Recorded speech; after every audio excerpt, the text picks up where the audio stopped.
The 3rd of March 2011 began like any ordinary spring afternoon in West Wendover. A quiet desert town, short walks to school, families who thought they knew one another.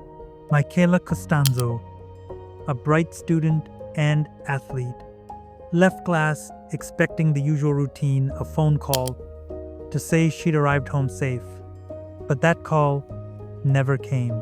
A mother's worry turned restless as evening crept in. By nightfall, unanswered rings and dismissed messages had become the first notes of a terrible silence. What happened to Michaela that afternoon? The answer would not be simple, and it would unravel everything her town believed to be true. Michaela was not a stranger. Born the 3rd of May 1994, she was the youngest in a big family. Popular at school, editor of the paper, a star on the basketball court and the track team. Friends described her as joyful and tireless, always moving, always doing something for others.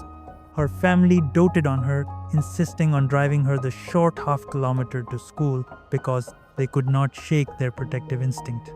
That very protectiveness would later become a question: for whom and from what were they trying to keep her safe? When Christina, her sister, couldn't pick her up that day and parents were at work, everyone assumed Michaela would make her own way home. Hours passed. Calls went unanswered. At first, neighbors and classmates searched lightly. Then, as the cold desert night stretched on, volunteers and close friends poured into the streets and scrubland. Desperation changed the search from casual to grim. This was no teenage prank. Someone had taken a young woman with plans and friends and a future and left only questions in their way. 3 days later, a volunteer found fresh tire tracks in the sand, and along them, a stained patch of earth disturbed as if something had been buried.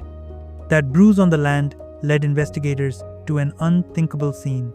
For a family who'd clung to the hope that their daughter was simply out of touch, who would do this, and why leave it in a place so exposed, where every passing stranger might stumble upon the truth? Forensic teams confirmed the unthinkable.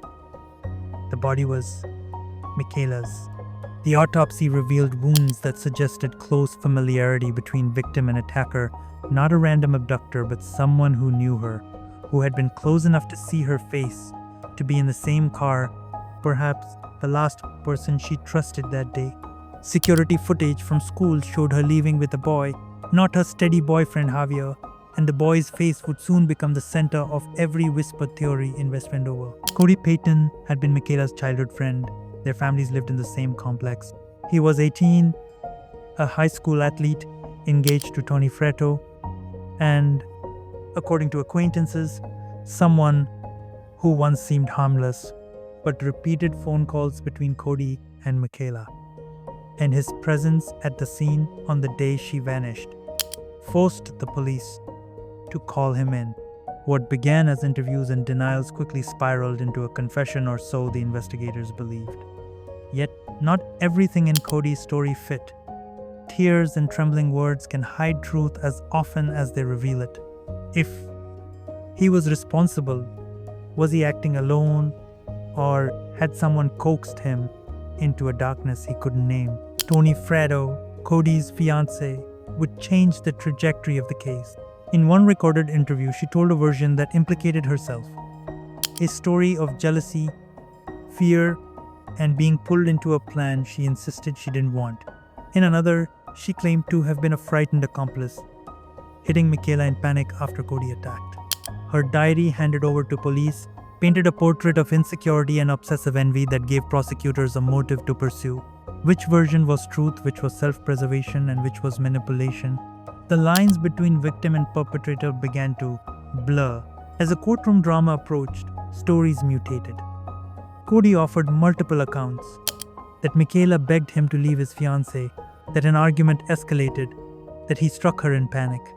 Tony's statements shifted too, each retelling rearranged the blame. Defense attorneys, prosecutors, parents all claimed pieces of the moral map, and each piece contradicted the next.